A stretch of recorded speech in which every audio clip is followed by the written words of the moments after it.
Hello students. So last class में हम लोगों ने इनकम टैक्स का इंट्रोडक्शन देखा था। तो देखिए इंट्रोडक्शन के बारे में हम लोग जानते हैं। तो इंट्रोडक्शन के बारे में आज हम लोग देख चुके थे। तो लास्ट क्लास में मैंने बताया था कि इनकम टैक्स जो एक्ट है उसकी हिस्ट्री के बारे में दिया था। तो एक बार थोड़ा रिवाइज कर लेते हैं। इनकम टैक्स स्टार्ट कहाँ से हुआ था। इससे मतलब टैक्स दो प्रकार का होता है। सबसे पहला होता है डायरेक्ट टैक्स और दूसरा होता है इनडायरेक्ट टैक्स। इनडायरेक्ट टैक्स तो सदियों से चला आ रहा है, राजा महाराजा लोग के ज़माने से इनडायरेक्ट टैक्स चला आ रहा है, ठीक है। लेकिन जो इनकम टैक्स था वो कब से स्टार्ट हुआ? 1860 के कारण क्या था उसका? 1860 से स्टार्ट हुआ, अंग्रेजों ने लाया। क्या कारण था उसका? जो फर्स्ट बैटल हुआ था इंडियन और ब्रिटिश के बीच में, तो उसमें ब्रिटिश कंपनी को, उस समय कंपनी राज चलता था। अब इतिहास पढ़ाने तो बैठूंगा तो बड़ा लंबा कहानी हो जाएगा। तो उस समय क्या होता था? कंपनी राज चलता था, कंपनी बिजनेस करने आई थी और अचानक क्या हो गया? भिड़ गई इंडियन लोगों से। तो उसमें बहुत नुकसान हुआ। तो बोले यार क्यों ना इस नुकसान की भरपाई हम लोग इंडियन लोगों से ही करें, और उन पे इनकम टैक्स लगाया जाने लगा। इस तरह से टैक्स के दो पार्ट हो गए, एक बना इनकम टैक्स और दूसरा बना इनडायरेक्ट टैक्स। इनकम जो होता है डायरेक्ट टैक्स होता है, इनकम पे लगता है। जो आप इनकम कमाओगे, जो बंदा इनकम कमाएगा उसको टैक्स देना पड़ेगा। मतलब एक तरह से प्रोग्रेसिव टैक्स होता है। प्रोग्रेसिव टैक्स मतलब जितना इनकम बढ़ेगा उतना टैक्स बढ़ता जाएगा, जितना इनकम घटेगा टैक्स भी क्या होता जाएगा? घटता जाएगा। तो वो इनकम टैक्स होता है। और दूसरा होता है इनडायरेक्ट टैक्स, ठीक है। इनडायरेक्ट टैक्स तो जब अपन पढ़ेंगे तब उसके बारे में पूरा डिटेल में बात करेंगे। फिलहाल इनकम टैक्स पे अपन फोकस करते हैं।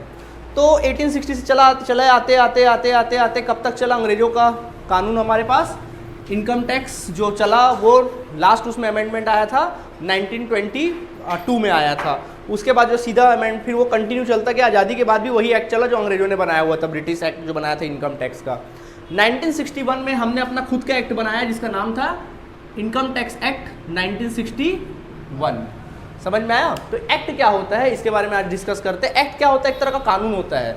इसमें देखा जाएगा एक्ट में अपन क्या देखेंगे कि रूल होता है किस प्रकार से इनकम टैक्स चार्ज किया जाएगा।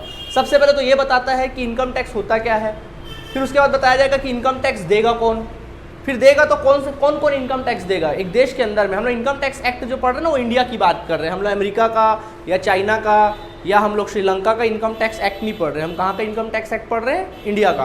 तो ये देखा जाएगा कि भाई इनकम टैक्स एक्ट क्या क्या बताता है। मतलब पहले तो ये देखेंगे कौन कौन टैक्स देता है, कौन सी इनकम पे टैक्स देगा, कौन से इनकम पे टैक्स देगा, इनकम के सोर्स क्या होते हैं, और टैक्स देगा तो उसका रूल क्या होगा, टैक्स देने का रूल क्या होगा, किस तरह से टैक्स देगा, उसको कंप्यूट कैसे किया जाएगा, कंप्यूट करने के बाद जो टैक्स निकलेगा उसको टैक्स को पे कैसे करना है, कितना पे करना है, छूट क्या होगी। यानी टोटल जो भी रूल्स रेगुलेशन कानून सारी की सारी बातें जो लिखी होती है वो किस में लिखी होती है? इनकम टैक्स एक्ट 1961 में लिखी होती है।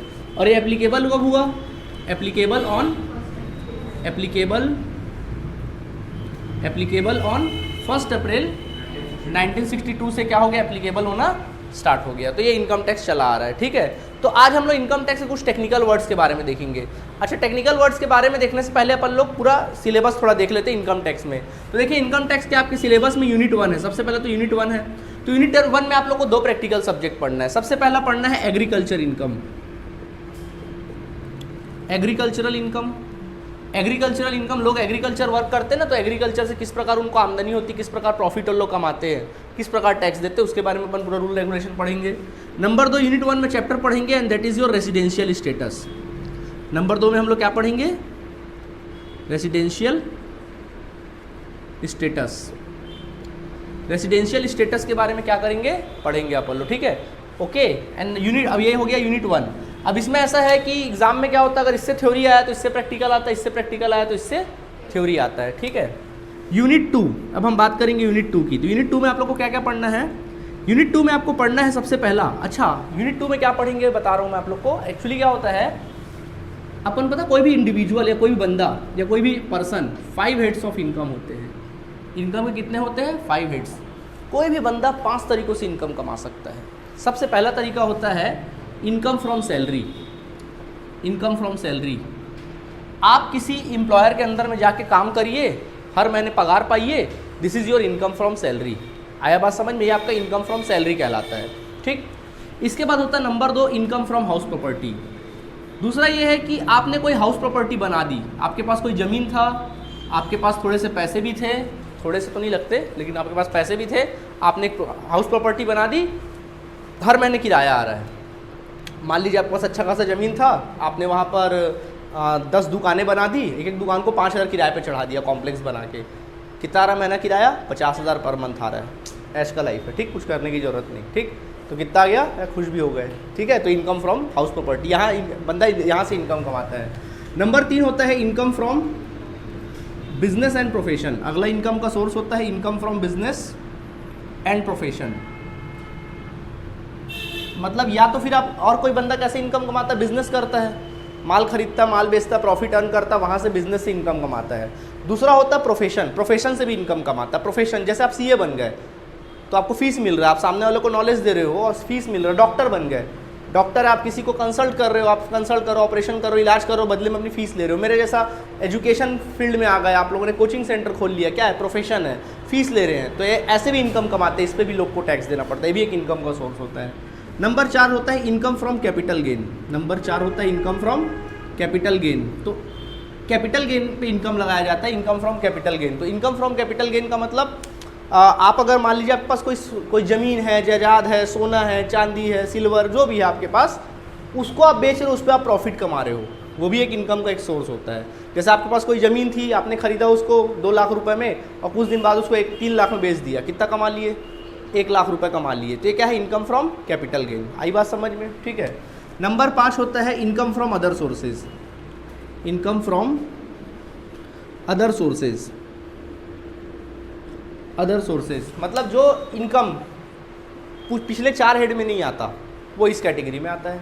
मान लीजिए आपको कहीं अदर सोर्स से इनकम हो गया, सपोज आप केबीसी में गए, वहाँ से पैसा जीत के आ गए, आपको लॉटरी लग गया, ठीक है। आप कुछ और कोई काम करते हो, मान लीजिए आपके पास कोई मतलब आपके कोई पुरखों की कोई आपके पास ज़मीन है, वहाँ पे बाजार भरने के लिए आपने दे दिया, तो ये सब क्या होता है, इनकम फ्रॉम किस में आ जाता है, अदर सोर्सेज में आ जाता है। 5 टाइप्स ऑफ इनकम है, अपने आप में चैप्टर्स है।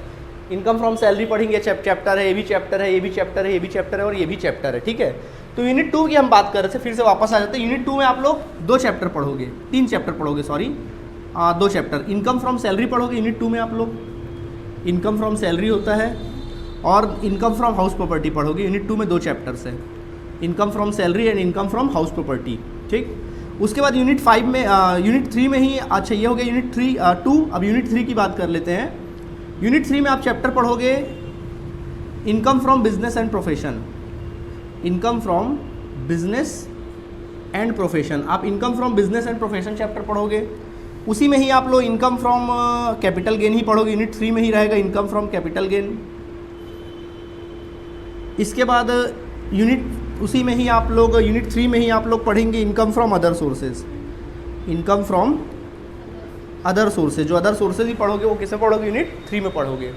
इसके बाद आ जाते हैं हम लोग यूनिट 4 में आ जाते हैं। यूनिट 4 में आ जाते हैं, तो यूनिट 4 में आप लोग सेट ऑफ करोगे, set of and carry forward losses के बारे में पढ़ेंगे आप लोग। ये भी प्रैक्टिकल चैप्टर है, set of and carry forward losses. Set of and carry forward losses मतलब होता है कि भाई आपको बिजनेस में या प्रोफेशन में कुछ लॉस हो जाता है, उसको सेट ऑफ करते हैं। जैसे मान लीजिए कहीं आपको प्रॉफिट हुआ, अब देखो 5 हेड ऑफ, ऐसा हो सकता है क्या कोई बंदा एक हेड से कमाता होगा या सारे हेड से भी कमाता होगा, ऐसा भी होता है। कोई बंदा सारे हेड से भी पैसा कमा सकता है, वो सैलरी से भी पैसा कमा सकता है, बिजनेस से भी कमा सकता है, कहीं से भी कमा सकता है। तो कहीं उसको फायदा हुआ होगा, कहीं नुकसान हुआ होगा, तो फायदे नुकसान को अपन एडजस्ट कर लेते हैं।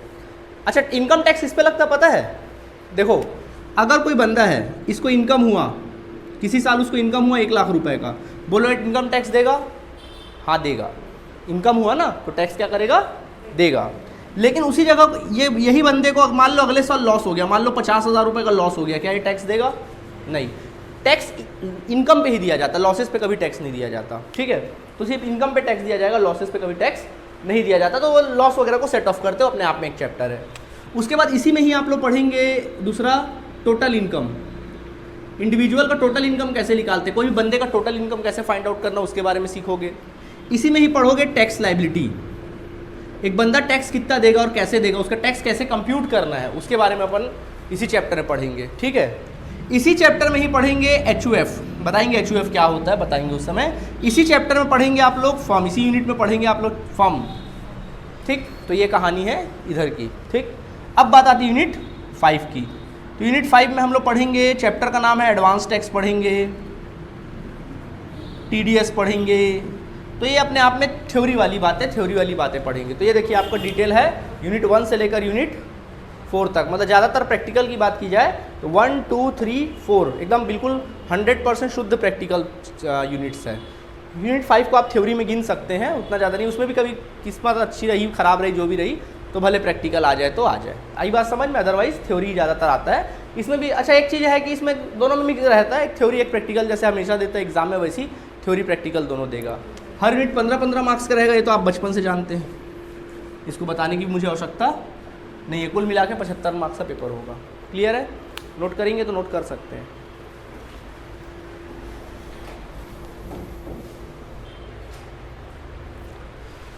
देखिए अब मैं आप लोग को इनकम टैक्स पढ़ने से पहले इनकम टैक्स के जो कुछ टेक्निकल वर्ड्स होते हैं, इनकम टैक्स बिल्कुल बेस, मतलब ऐसा नहीं कि आप कॉमर्स के स्टूडेंट हो करके इनकम टैक्स पढ़ रहे हो। इनकम टैक्स अकाउंट से बिल्कुल अलग सा अलग है। अगर आप अकाउंट जिन बच्चों को नहीं आता तो उनको भी इनकम टैक्स समझ में आएगा। ऐसा नहीं कि आप इनकम टैक्स पढ़ रहे हो तो आपको अकाउंट समझना जरूरी है, या अकाउंट्स वाला ही इनकम टैक्स को समझ सकता है या सीए बन सकता है, ऐसा कुछ नहीं। इनकम टैक्स जो होता है वो कोई भी समझ सकता है, कोई भी पढ़ सकता है, ठीक है। तो सबसे पहले इनकम टैक्स बिल्कुल नया टॉपिक है, तो मैं आपको उसके कुछ टेक्निकल वर्ड्स के बारे में आज एक्सप्लेन करूंगा, ठीक है। सबसे पहला टेक्निकल वर्ड होता है पर्सन। बेटा पर्सन का मतलब होता है, पर्सन मीन्स जो टैक्स पेयर है, जो टैक्स देगा, पर्सन बोलो। और ये जो अच्छा दूसरा वर्ड होता है एसएससी। एसएससी, एसएससी का मतलब होता है जो टैक्स देने वाला है। पर्सन मतलब, पर्सन का मतलब एक पर्सन, पर्सन मीन्स अलग अलग प्रकार का पर्सन हो सकता है। कि पर्सन का मतलब होता है कौन टैक्स देगा, अभी पर्सन को पूरा डिटेल में समझाऊंगा बाद में। जो टैक्स देगा, कौन टैक्स देगा, हमारे देश में टैक्स कौन देगा, आप दोगे, मैं दूंगा, या मेरे पिताजी देंगे, मेरे बच्चे देंगे, कौन देगा टैक्स। तो ये टैक्स देगा कौन, उसको बोलते हैं पर्सन, जो टैक्स देने वाला होता है। पर्सन के नाम से डिनोट करते हैं, अभी पूरा उसको डिटेल में देखेंगे, ठीक है। दूसरा बात आती है किसकी, एसएससी की। किसकी बात आती है, एसएससी। एसएससी किसको बोलते हैं, जो टैक्स पेयर होता है ना, जो टैक्स पे करेगा, उसी को बोलते हैं एसएससी। क्या कहते हैं, एसएससी।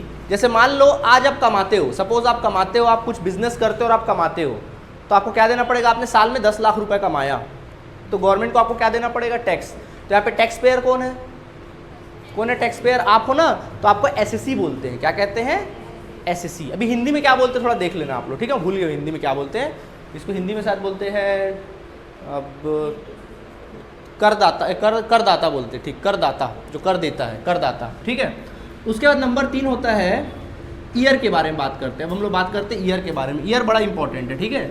ईयर का मतलब होता है बच्चों, ईयर 2 प्रकार का इसमें कैटेगरी है। सबसे पहला होता है प्रीवियस ईयर। सबसे पहला ईयर भी रहेगा तो फाइनेंशियल ईयर के फॉर्म में रहेगा, फाइनेंशियल ईयर। यहाँ पे कभी भी कैलेंडर ईयर वाला रूल एप्लीकेबल नहीं होता, ऑलवेज फाइनेंशियल ईयर, ठीक है। दूसरा ये ईयर 2 तरह का होता है, एक होता है प्रीवियस ईयर, एक होता है प्रीवियस ईयर, और दूसरा होता है assessment year. Assessment year, first of all बात करते हैं प्रीवियस ईयर की और दूसरा बात करते हैं असेसमेंट ईयर की। कहने का मतलब क्या है, इनकम टैक्स देते कैसे हैं। सबसे पहले मान लीजिए ये है मिस्टर मोहन, ये मिस्टर मोहन है। अब ये हर साल, जैसे मान लीजिए इसने साल में, इस साल उसने 10 लाख रुपए इनकम कमाया, ठीक है, ये 10 लाख रुपए इनकम कमाया, तो अब ये टैक्स कैसे देगा। कोई भी बंदा टैक्स देता कैसे है, तो टैक्स कैसे देता है, जैसे मान लीजिए प्रीवियस ईयर, अभी अच्छा अभी कौन सा साल चल रहा है, साल कौन सा, सेशन कौन सा चल रहा है, थोड़ा बताओ। 21-22 सेशन क्या चल रहा है।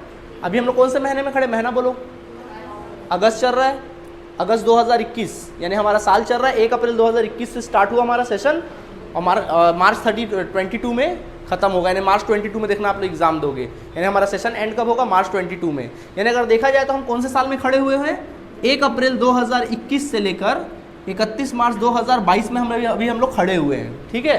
इसको कहते हैं, जिस साल में आप खड़े हो ना, इसको बोलते हैं असेसमेंट ईयर। क्या कहते हैं, असेसमेंट ईयर। जिस साल में आप खड़े हुए हो, अभी खड़े हो प्रेजेंट में, इसको इस साल का बोलेंगे असेसमेंट ईयर, ठीक है। और प्रीवियस ईयर, तो बोलो प्रीवियस ईयर क्या रहा होगा, 1 अप्रैल 2020 से लेकर 31 मार्च 2021 तक। This is your previous year, this is your previous year, पिछला साल है, गत वर्ष, हिंदी में इसको बोलते हैं गत वर्ष, ये प्रीवियस ईयर है। मतलब क्या है, टैक्स कैसे देते हैं, पहले प्रीवियस ईयर में, पिछले साल कितना था, 2020-21, 2020 से 21 तक आप कमा लो, कमाओ कमाओ कमाओ कमाओ, खूब कमाओ, खूब मेहनत करो, कमाओ कमाओ कमाओ कमाओ, कमा लिए, ठीक, कमा लिए। 31 मार्च तक आया। अब 31 मार्च 2021 जैसे ही आया, अगले साल आप कब प्रवेश किए, 1 अप्रैल 2021। तो 1 अप्रैल 2021 से लेकर 31 मार्च तक का आपके पास वक्त है टैक्स पे करने का। मतलब प्रीवियस ईयर में जो कमाओगे उसका पेमेंट कब करना अपन लोगों को, असेसमेंट ईयर में। असेसमेंट मतलब निर्धारण करना, कोई भी चीज़ को डिटरमाइन करना। असेसमेंट का मतलब होता है डिटरमाइन करना, यानी कि आपने जो प्रीवियस ईयर में इनकम कमाया है उसका कंप्यूटेशन कब करोगे, असेसमेंट ईयर में, और उसी साल को क्या करोगे, पे करोगे।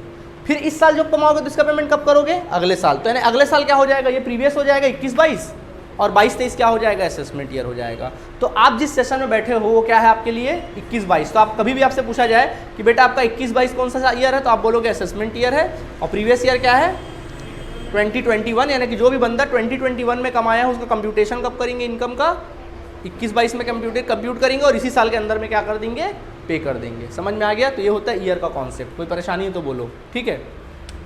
इसके अलावा टेक्निकल वर्ड्स में कुछ बातें आती है, जैसे आपके सामने आएगा एग्जेम्प्ट। क्या आएगा, एग्जेम्प्ट। एग्जेम्प्ट का मतलब होता है बच्चों टैक्स फ्री। एग्जेम्प्ट का मतलब होता है मुक्त होना, यानी टैक्स फ्री हो जाना। कई इनकम ऐसे होते हैं जो टैक्स फ्री होते हैं, जिस पे टैक्स ही नहीं लगता। कोई इनकम होते कई जिस पे टैक्स लगता ही नहीं है, कोई टैक्स नहीं लगता, बात करेंगे उसके बारे में। और एक होता है डिडक्शन, एक होता है डिडक्शन। डिडक्शन का मतलब होता है एक तरह का छूट, मतलब एक तरह से छूट मिल जाना। अब देखो एग्जेम्प्टेड का मतलब क्या है, एग्जांपल देके समझाता हूँ मैं तुम लोगों को। अच्छा, और एक वर्ड आता है, and that is your taxable. एक वर्ड होता है टैक्सेबल। टैक्सेबल का मतलब है वो इनकम जिस पे आपको टैक्स देना ही देना है, हर हाल में टैक्स देना, आप उससे बच नहीं सकते। कोई बंदा हो उसको टैक्स देना ही पड़ेगा, वो होता है टैक्सेबल, ठीक है। एक होता है डिडक्शन, बताता हूँ। एक होता है एग्जेम्प्ट। एग्जेम्प्ट का मतलब होता है ऐसा इनकम जो कभी आपको टैक्स देना ही नहीं है, कभी टैक्स देने की जरूरत ही नहीं पड़ेगी, ठीक है। तो जैसे कि मतलब क्या होता है, देखिए मान लीजिए मिस्टर मोहन है, इसने कुछ इनकम अर्न किया, कुछ उसने इनकम अर्न किया, कुछ टैक्सेबल इनकम अर्न किया जिस पे टैक्स देना है। मान लो 2 लाख रुपए उसने अर्न किया। फिर मान लो फिर कोई टैक्सेबल इनकम अर्न किया, मान लो इसने 3 लाख रुपए अर्न किया, कुछ इनकम हुआ 3 लाख रुपए। फिर उसको कोई इनकम हुआ उसको 4 लाख रुपए इनकम हुआ। फिर उसको इनकम हुआ मान लो 2 लाख रुपए का, और कोई इनकम हुआ, ठीक है। अब देखो पहला यानी कुल मिला कितना इनकम कमाया बंदा, देखो 3 4 5 लाख, 5 4 9 9 2 11 लाख, कुल मिला के बंदा कितना कमा रहा है, 11 लाख कमा रहा है, ठीक है। इसमें से पहला इनकम टैक्सेबल है तो टैक्स देगा, दूसरा इनकम भी टैक्सेबल है, इस पर भी टैक्स क्या करेगा, देगा। अब मैं तीसरा इनकम बोलता हूँ, ये एग्जेम्प्ट है। क्या है ये, एग्जेम्प्ट। मतलब इसमें जीवन में कभी वो टैक्स देगा ही नहीं, मतलब टैक्स फ्री है, उस इनकम पे उसको टैक्स देना ही नहीं है। मतलब इसको आप जोड़ोगे ही नहीं, जब टैक्स कंप्यूट करोगे ना तो एग्जेम्प्टेड इनकम को अपन जोड़ते ही नहीं है। क्या करते हैं, जोड़ते ही नहीं है। समझ में आया, कभी जोड़ोगे ही नहीं, छोड़ दोगे, वहाँ एग्जेम्प्ट लिख के क्या कर दोगे, छोड़ दोगे, ठीक। वो एग्जेम्प्ट कहलाएगा। उसी जगह एक इनकम है जो डिडक्टेबल इनकम है। डिडक्टेबल इनकम है, डिडक्टेबल का मतलब होता है अभी तो जोड़ दो, आगे जाके इसको छूट मिल जाएगा। अभी इनकम टैक्सेबल है, अभी कंप्यूट करते समय आप तो प्लस कर लोगे, लेकिन आगे जाके उसका क्या मिल जाएगा, आपको डिडक्शन मिल जाएगा, एक तरह का छूट मिल जाएगा। मतलब आप जोड़ लीजिए इनकम। चलिए इसका जोड़ते हैं अपन, टैक्सेबल इनकम निकालते हैं। इस बंदे का टैक्सेबल इनकम कितना है बताओ। पहला इनकम टैक्सेबल था 2 लाख रुपए, जोड़ लो। दूसरा इनकम टैक्सेबल था 3 लाख रुपए, उसको भी जोड़ लो। कितना हो गया बॉस, 5 लाख हो गया। फिर आप क्या करिए, 4 लाख जोड़ना है क्या, वो तो एग्जेम्प्ट है तो उसको जोड़ो ही मत, इसको आप जोड़ो ही मत, वहाँ पे लिखो ही मत अमाउंट को, बिल्कुल गायब रख दो, ठीक है। तो ठीक है, अब ये डिडक्टेबल इनकम उसको भी जोड़ लो। जोड़ लिए, कुल मिला के इनकम कितना हुआ बोलो, 7 लाख। इस बंदे का टोटल टैक्सेबल इनकम कितना आ गया, 7 लाख इस बंदे का टैक्सेबल इनकम आ गया। इसमें से ये वाला इनकम क्या था, डिडक्शन वाला था, तो इसको छूट दे दो, लेस कर दो, डिडक्शन लिख दो, लेस। तो डिडक्शन लिख दिए, 2 लाख रुपए आपने डिडक्शन दे दिया। बोलो इनकम कितना, 5 लाख। तो यानी कि क्या हो गया, अभी इसका टैक्सेबल इनकम कितना आ गया, 5 लाख। यहाँ पर मैंने एक एग्जाम्पल दिया, ऐसा होता है, ऐसा बनता नहीं क्वेश्चन, एग्जाम्पल दे रहा हूँ कि एग्जेम्प्टेड का मतलब क्या होता है, ऐसा इनकम जो टैक्स से बिल्कुल छूट फ्री है, आपको टैक्स लगेगा ही नहीं। This is your exempted income, जोड़ो ही मत। डिडक्शन का मतलब क्या है, अभी तो जोड़ दो, आगे जाके क्या कर देना, तोड़ देना। समझ में आ गया। और टैक्सेबल का मतलब है कि हर हाल में क्या होगा, वो टैक्सेबल होगा। इसमें क्या है, आगे जाके हो सकता है, अभी तो टैक्सेबल है लेकिन हो सकता है कहीं ना कहीं हमको क्या मिल जाए, किसी कारणवश छूट मिल जाए। तो डिडक्शन वाले इनकम को आप हमेशा क्या करेंगे, जोड़ेंगे, और एंड में उसको घटाया जाता है, जबकि एग्जाम को स्टार्टिंग से ही जोड़ा नहीं जाता है, ठीक है। तो ये बात है। तो यहाँ पे मैं लिख देता हूँ हमारा अभी असेसमेंट ईयर कौन सा बता दो थोड़ा सा। ये हमारा क्या है, एग्जेम्प्टेड असेसमेंट ईयर। और प्रीवियस ईयर कौन सा है, 2021। This is your previous year. आई बात समझ में। तो ये कुछ बातें थी जो मैंने एक्सप्लेन कर दी, बाकी ज़रूरत पड़ेगा तब बताएंगे, नोट कर लो।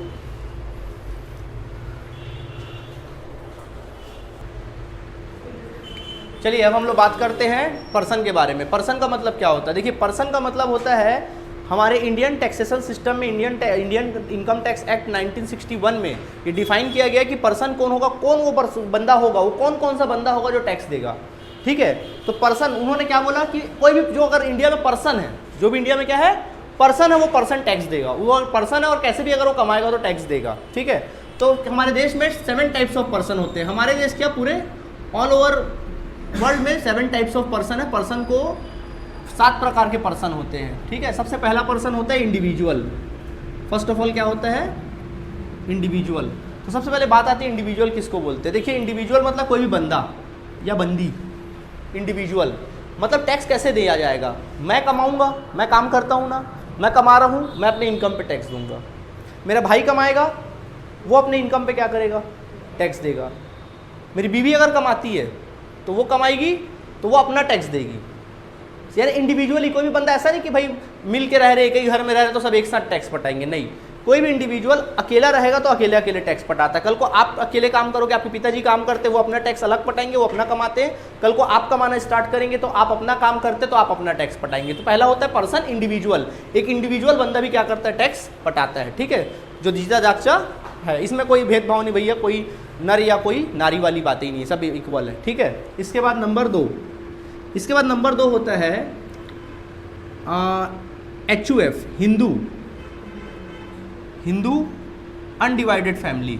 हिंदू अनडिवाइडेड फैमिली, जिसको हम लोग शॉर्ट फॉर्म में कहते हैं HUF। अब बोलोगे सर ये HUF क्या होता है, ध्यान दीजिएगा HUF क्या होता है। देखिए मान लीजिए मिस्टर एक्स है, ठीक है, ये मिस्टर एक्स है, इनके 2 लड़के हुए, मिस्टर ए और मिस्टर बी। ठीक है, इनकी भी शादी हुई, इनके ही बच्चे हुए, P, Q, R और S, इनके ही बच्चे हुए, क्या P, Q, R, S, 4 बच्चे हुए।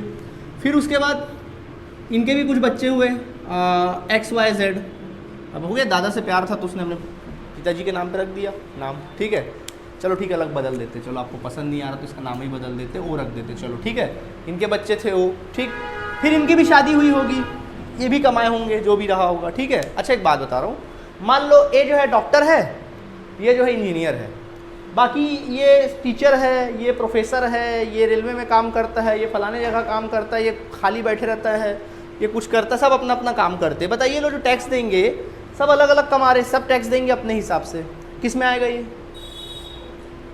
हाँ गलत। अच्छा हिंदू अंडे, अभी तो सिखाया कि भैया ये डॉक्टर है, इंजीनियर है, साइंटिस्ट है, जो भी है सब कमा रहे ना, टैक्स कैसे देंगे? इंडिविजुअल टैक्स देंगे। कैसा टैक्स देंगे? इंडिविजुअल, है ना। अब मैं बोल रहा था मिस्टर एक्स थे, इनका फैमिली, जिसको बोलेंगे Hindu undivided family. Hindu undivided family का मतलब ये नहीं कि एक साथ रहते, एक ही चूल्हा है तो हिंदू अनडिवाइडेड फैमिली, ना, वो मतलब नहीं है यहाँ पे। चूल्हा भले इनका अलग अलग हो। मान लीजिए मिस्टर एक्स, ये मिस्टर एक्स हैं, इन्होंने कोई प्रॉपर्टी बनाई है, इन्होंने कोई प्रॉपर्टी बनाई, मान लो अच्छा खासा प्रॉपर्टी बनाई, यहाँ 100 दुकानें हैं, 100 शॉप्स हैं, 100 दुकानें, कॉम्प्लेक्स बनाया अच्छा खासा, 100 दुकानें वहाँ पर। एक एक दुकान से बंदा ना 5-5 हज़ार रुपये पैसा लेता है, किराया लेता है। बोलो कितना इनकम हो रहा है इसको? महीने का 5 लाख रुपए इनकम हो रहा है, पर मंथ 5 लाख इनकम, तो साल भर का कितना? गिनती च नहीं आती तुम लोग को। 60 लाख, 8 ऐसा यार, साल का 60 लाख, ठीक, साल का 60 लाख कमा रहा है। कौन कमा रहा है? Mister x. बोलो ये टैक्स कैसे देगा? टैक्स देना, 60 लाख इनकम हुआ, कैसा टैक्स देगा? किस रेट में टैक्स देगा? किस मतलब किस मतलब एज अ किस पर्सन के अकॉर्डिंग टैक्स देगा? Individual, very good, individual tax देगा। ठीक है, इंडिविजुअल देगा। मिस्टर एक्स कमाता है, ठीक, मिस्टर एक्स की डेथ हो गई, मिस्टर एक्स की भी डेथ हो गई, मिसेज एक्स भी नहीं रही अब, ठीक। प्रॉपर्टी लेके गए होंगे क्या? प्रॉपर्टी तो छोड़ के गए। अब 60 लाख पे किसका हक है? ए और बी, सबका हक है। ऐसा तो नहीं ए का ही हक है या बी का ही हक है, ऐसा नहीं है, सबका हक है। अब उस 60 लाख पे किसका हक है? सबका हक है। अब कैसे टैक्स पटाएंगे? ए का भी हक है, बी का भी हक है। अच्छा, ए के ही बच्चे उनका भी हक है, बी के ही बच्चे उनका भी हक है। अब ये टैक्स कैसे पटाएंगे? Hindu undivided family. अब ये टैक्स जो पटाएंगे ना, हिंदू अनडिवाइडेड फैमिली के हेड में पटाएंगे। किस में पटाएंगे? हिंदू अनडिवाइडेड फैमिली के हेड में पटाएंगे। समझ में आया बात कि नहीं आया? अभी इनकम टैक्स लॉ में लाया जा रहा है कि मुस्लिम अनडिवाइडेड फैमिली भी लाई जाए। आ रहा है, टेंशन मत लो, आ रहा है, वो भी लॉ में आ रहा है, टेंशन मत लो भाई। अगर उनके, वही तो बोल रहा हूँ, बारह लगा ना। पहले क्या हुआ था, देश जब आज़ाद हुआ था तो उतनी ज़्यादा पॉपुलेशन नहीं थी और उनके पास उतना ज़्यादा प्रॉपर्टी नहीं हुआ करता था, उनके बाप दादा के पास उतना प्रॉपर्टी नहीं हुआ। हिंदुओं के पास बहुत अच्छा खासा प्रॉपर्टी हुआ करता था, इसलिए रूल उस समय बना दिए एक्ट, हिंदू अनडिवाइडेड फैमिली। वैसा केसेस सामने आया बहुत सारा, ऐसा केस सामने आया, जो केस आपके सामने दिख रहा है वैसा केस बहुत सारा सामने आया, तो बना दिया गया वैसा रूल। अब इसमें भी आ रहा है ऐसा केस, तो उसको भी लाया जाएगा, ठीक ना। हो सकता है इसका नाम बदल के सबको एक साथ मर्ज कर दिया जाए, हिंदू मुस्लिम सिख ईसाई सबको जोड़ दिया जाए इसमें, है ना, वो अलग चल रहा है काम उस पर, ठीक। तो अपन बात कर रहे हैं क्या, हाँ, तो अब ये टैक्स किस में देगा, हिंदू अनडिवाइडेड फैमिली। मतलब क्या है, 60 लाख की इनकम पे पहले लोग टैक्स देंगे, उसके बाद आपस में बांटेंगे। समझ में आया, कोई दिक्कत? ओके, नेक्स्ट आगे बढ़ जाए। इसके बाद हिंदू अनडिवाइडेड फैमिली, तो ये एक अपने आप में एक पर्सन होता है, अगर आप ऐसे कमाओगे तो ऐसे टैक्स दोगे। समझ में आया? ये लो भाई, लॉ ऐसा होता है कि जज के सामने, लॉ में ना क्या होता है ना, जज के सामने कानून पे कानून पेश किया जाता है। देखो भाई, वो तो कमाया था, उसमें टैक्स नहीं दिया था, ठीक है, आप बोल रहे हो इंडिविजुअली टैक्स दोगे। मतलब ऐसा कानून बनाया कि कोई टैक्स देने से बच नहीं सकता। अब आप बोल रहे हो इंडिविजुअली टैक्स दे रहे हो, आप बोले सर सरकार बनाया कानून कि मैं कमाऊंगा तो टैक्स दूंगा, मेरा भाई कमाएगा टैक्स देगा, वो कमाएगा ऐसा टैक्स देगा, मेरे पिताजी कमाएंगे वैसे टैक्स देगा। अच्छा, मेरे पिताजी, अब इसके पिताजी तो क्या हो गए, है ही नहीं इस दुनिया में, अब उसकी कमाई कौन करेगा? तो बोले भैया मैं तो नहीं कमा रहा हूँ, मैं तो टैक्स नहीं दूंगा। तो गवर्नमेंट क्या बोले, अच्छा बेटा ऐसा है तो ठीक है, HUF हेड में टैक्स दे दे। कैसे दे दे? HUF में टैक्स दे दे। मतलब कोई भी एंसेस्ट्रल की प्रॉपर्टी है, पूर्वज की कोई प्रॉपर्टी है, उस पर अगर आपको कोई भी इनकम हो रहा है तो इस हेड में टैक्स दोगे। बहुत तरीके से इनकम हो जाता है, ठीक है, सिर्फ किराया ही नहीं है, बहुत सारे इनकम के सोर्सेज है। आगे बढ़ते इसके बाद अपन लोग नेक्स्ट आगे देखते हैं। ओके, देन नेक्स्ट होता है फर्म। फर्म का मतलब क्या होता है, चलो जानो फर्म का मतलब। देखिए, मान लीजिए ये मिस्टर ए है, ये मिस्टर ए है, मिस्टर ए है और ये मिस्टर बी है। ये अपने आप में एक इंडिविजुअल है, ये भी अपने आप में एक क्या है, इंडिविजुअल है। इन्होंने दोनों मिलकर एक बिजनेस फर्म स्टार्ट किया, एक भी बिजनेस क्या स्टार्ट किया, फर्म। और इनके बीच में बाकायदा पार्टनरशिप डीड है, रिटर्न में क्या है, एग्रीमेंट है, रिटर्न में एग्रीमेंट है और ये रजिस्टर्ड है। पार्टनरशिप फर्म रजिस्टर्ड होना चाहिए ना, registered under the partnership act.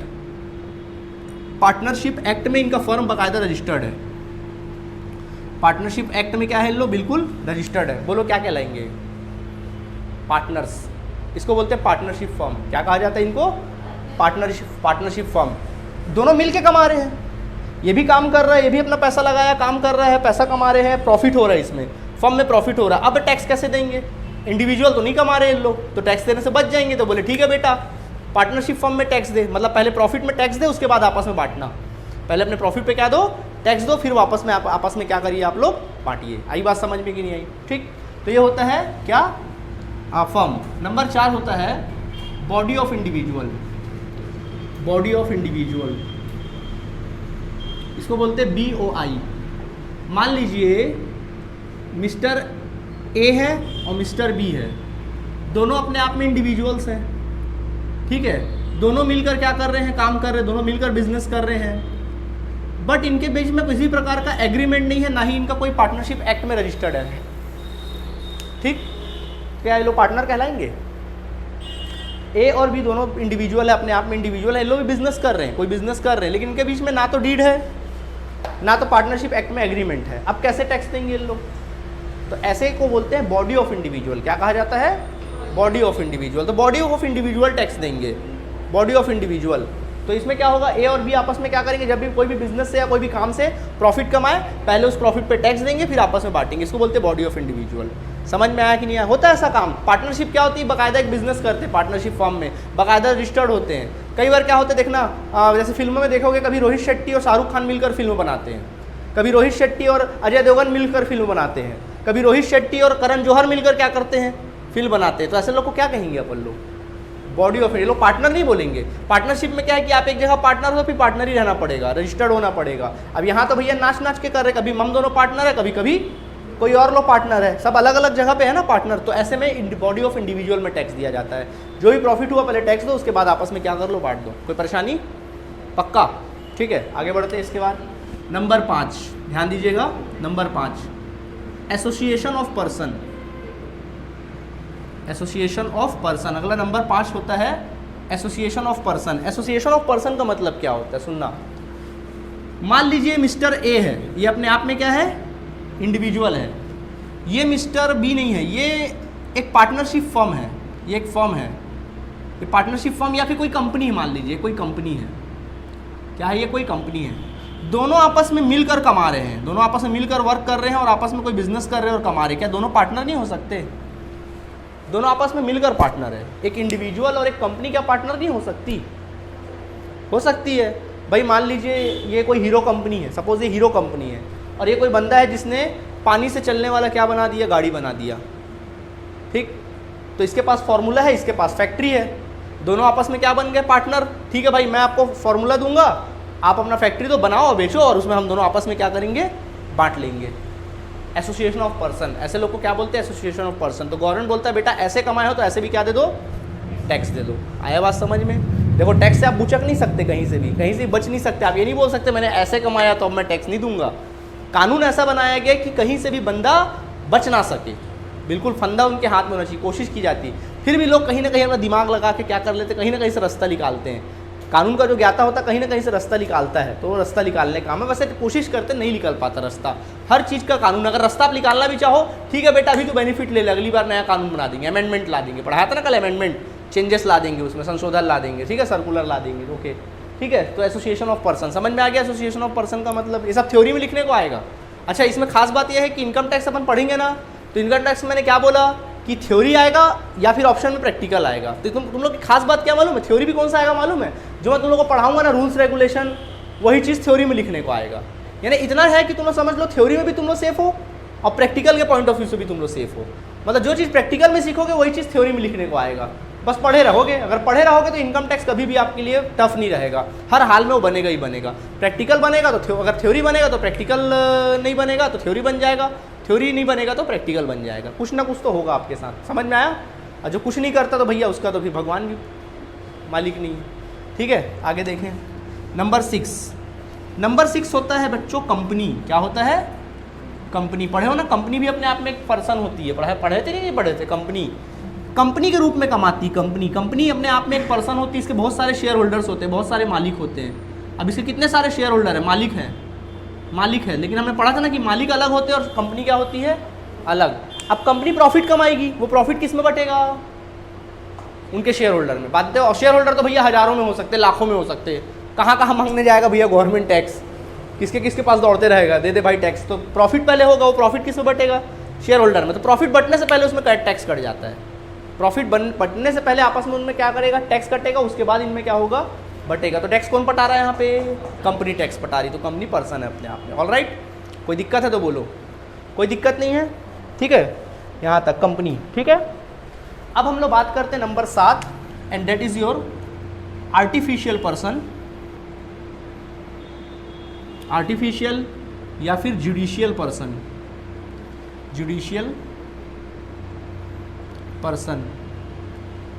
या फिर लोकल अथॉरिटी, सब एक ही में आ जाता है, समझना। सबसे पहले हम लोग बात करते हैं आर्टिफिशियल पर्सन की। तो बच्चों ये आर्टिफिशियल पर्सन कौन होता है, भगवान, अल्लाह, गॉड, भगवान, अल्लाह, गॉड। बोलते ना भगवान के नाम पे दे दे, कहाँ बोलते हैं, मंदिरों में, मस्जिदों में बोलते कि नहीं बोलते हैं। क्या करते हैं, जैसे मान लीजिए आपने एक मंदिर बना दिया। क्या बना दिया आपने, अपने घर के सामने एक मंदिर लगा दिया और एक तो दान पात्र रख दिया वहाँ पे, ठीक है, दान पेटी रख दिया मंदिर के सामने में। एक तो मंदिर बना दिया और वहाँ पे एक तो दान पेटी रख दिया, ठीक, रख दिया। दूसरे दिन जाके देखे दान पेटी में तो 5 करोड़ रुपया। जब गिना आपने अपने घर से बाहर लिख के सुबह उठे देखे क्या यार दान पेटी में, एक बार जाके देखूँ झाँक के, तो देखा आपने झाँक के, अरे बाप रे 5 करोड़ रुपया, चल कल से काम धंधा बंद, है ना। कौन देगा टैक्स इसका, भाई कमाए तो हो, खर्च तो अपने ऊपर करोगे, इतने तो धर्मात्मा तो हो नहीं, है ना। तो खर्च तो अपने ऊपर करोगे, कहीं ना कहीं कार वार तो खरीदोगे ही। कौन देगा टैक्स इसका, भगवान के नाम पे लिए हो ना, कौन देगा टैक्स, आर्टिफिशियल पर्सन। मतलब आप पहले इस पर टैक्स दो, उसके बाद फिर जो भी करना करो। मतलब अगर आपने कोई मंदिर है, मस्जिद है, अगर हमने उसमें किसी प्रकार का कमाया है कुछ, तो ये आर्टिफिशियल पर्सन के हेड में टैक्स देना पड़ता है, एज अ पर्सन उनको टैक्स देना पड़ता है। आया बात समझ में अच्छे से कि नहीं आया, आ गया, ओके। अगला होता है बच्चों जुडिशियल पर्सन। क्या होता है, जुडिशियल पर्सन। फिल्में देखो, फिल्में देखना, आदमी मर जाता है, जैसे मान लीजिए एक बंदा है, ठीक है, अब ये क्या हो गया, इसका राइट हो गया, ये राइट हो गया, बोलते ना राइट हो गया, डेथ हो गया, चला गया, लेकिन अपने पीछे ना 500 करोड़ की प्रॉपर्टी छोड़ कर गया, 500 करोड़ की प्रॉपर्टी छोड़ के गया, सेठ क्या था वाला पिक्चर, एंटरटेनमेंट वाला, देखो एंटरटेनमेंट फिल्म, हाँ सेठ क्या क्या कल क्या मल रहा था वो, अरे एंटरटेनमेंट फिल्म था ना अक्षय कुमार वाला, उसमें देखो उसमें उसका वकील कौन रहता है, जॉनी लीवर। तो क्या होता है, जैसे मान ले बंदा मर गया, अपने पीछे 500 करोड़ की प्रॉपर्टी छोड़ गया, अब इसका वसीयत किसी ने लिखा होगा, इसका वसीयत जो सुनाएगा या प्रॉपर्टी को बांटना है तो इसने लिख के गया अपने वकील को बुलाया और बोला देख भाई मेरा 500 करोड़ का प्रॉपर्टी है, इसमें 100 करोड़ तू फलाने अनाथ आश्रम को दान में दे देना, 200 करोड़ तू फलाने मंदिर को दे देना और बाकी जो बचेगा 200 करोड़ रुपये वो मेरे बच्चों में इतना इतना इतना इतना बांट देना। ये किसको बोल के गया, एक वकील को अपने बोल के गया। तो वकील क्या कर रहा है, सबको बेच रहा है और बेचेगा तो कुछ इनकम कमाएगा कि नहीं कमाएगा उसकी प्रॉपर्टी के पीछे। जब वो प्रॉपर्टी को बेच कर कैश में बदलेगा, बोले ना कैश दे देना, ऐसा बांट देना, तो बांटेगा तो कहीं ना कहीं उसको कुछ बेचना पड़ेगा, खरीदना पड़ेगा, कुछ इनकम होगा ना, हो सकता है इस बीच में कुछ इनकम हो, तो इस इनकम को टैक्स कौन देगा, कमाया तो ये था, ये तो मर के चला गया, निश्चित रूप से इसका पैसा किस में बटेगा, उसके बच्चों बटेगा, लेकिन बच्चों को तो अभी तक मिला नहीं, तो भैया टैक्स कहाँ से पटाएंगे, तो टैक्स कौन देगा, अभी सब किसके कस्टडी में है, जुडिशियल पर्सन कस्टडी में है। फिल्मों में देखोगे तुम लोग, देखना बाकायदा वो आता है, वसीयत सुनाता है कि भाई अगर आप इतना दोगे तो इतना मिलेगा, इसकी मृत्यु हो गई तो उसको इतना मिलेगा, अगर सब मर गए तो फिर इसको इतना मिलेगा, ऐसा करके होता है ना, ये पूरा जुडिशियल पर्सन में आता है। क्लियर है आप सभी को, ठीक है। अंदर अगला होता है लोकल अथॉरिटी। लोकल अथॉरिटी मतलब आपका म्यूनसिपल कॉर्पोरेशन, आपका म्यूनसिपल कॉर्पोरेशन भी कमाता है। देश में गवर्नमेंट होती देखो, एक सेंट्रल गवर्नमेंट है मोदी जी वाली, एक स्टेट गवर्नमेंट है कौन सी वाली, भूपेश बघेल जी वाली, और तीसरा कौन सा गवर्नमेंट है अपने बिलासपुर में चल रहा, महापौर वाली रामशरण यादव जी हमारे महापौर है अभी अपने बिलासपुर शहर के, तो उसका चल रहा है लोकल अथॉरिटी है। इन लोग भी कमाते हैं, कैसे कमाते हैं लोकल अथॉरिटी, नगर निगम कमाता है ना, देखना होर्डिंग लगे होते हैं सड़कों पे, वो होर्डिंग का क्या लेता है, चार्जेस लेता है नगर निगम, साफ सफाई करता है उसका टैक्स लेता है, लाइटें लगाता है उसका टैक्स लेता है, कई बार पार्क वार्क बना देता है सुंदर सुंदर, वहाँ से किराया वसूल करता है, पार्क से। दुकानें बना दिया, देखना गोल बाजार बना दिया, गोल बाजार में पूरी दुकानें हैं, नगर निगम की दुकानें हैं, किराया वसूल कर रहा नगर निगम, किसको मेंटेन करने के लिए, पूरे शहर को मेंटेन करने के लिए, शहर का सुंदरता बनाने के लिए, ये किसने करा है, नगर निगम देखता है इस सब काम को, ठीक है। तो भैया बदले में कुछ इनकम भी तो होता होगा, कमा भी रहा है, खर्च भी कर रहा है, तो बचता भी तो होगा, तो उस पर क्या देगा वो, टैक्स देगा। क्या देगा, टैक्स। तो कौन टैक्स देगा, लोकल अथॉरिटी। तो देख लो भाई, ऐसा कोई पर्सन बचा क्या कमाने वाला, देख लो 7 प्रकार के पर्सन होते। आप बता सकते, आप बताइए मुझे कि आप कहीं और तरीके से कमा सकते हो तो बता दूँ, और कोई तरीका कमाने का, और कोई तरीका कमाने का कि बच जाओ आप। गवर्नमेंट बोल दिया 7 प्रकार से, अगर ये 7 प्रकार से आप पैसे कमाते हो तो आपको गवर्नमेंट को टैक्स देना पड़ेगा। As an individual, HUF, firm, body of individual, association of person, company और आर्टिफिशियल पर्सन। ओके, कुछ पूछना है, पक्का नोट कर लीजिए।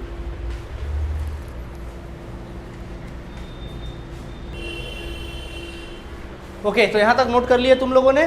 तो अब हम लोग क्या करेंगे, नेक्स्ट क्लास में हम लोग चैप्टर स्टार्ट कर लेंगे। तो यहाँ तक अपना काम खत्म, नेक्स्ट चैप्टर हम लोग रेजिडेंशियल स्टेटस स्टार्ट करेंगे। तो कल मुलाकात होगी। Okay, thank you.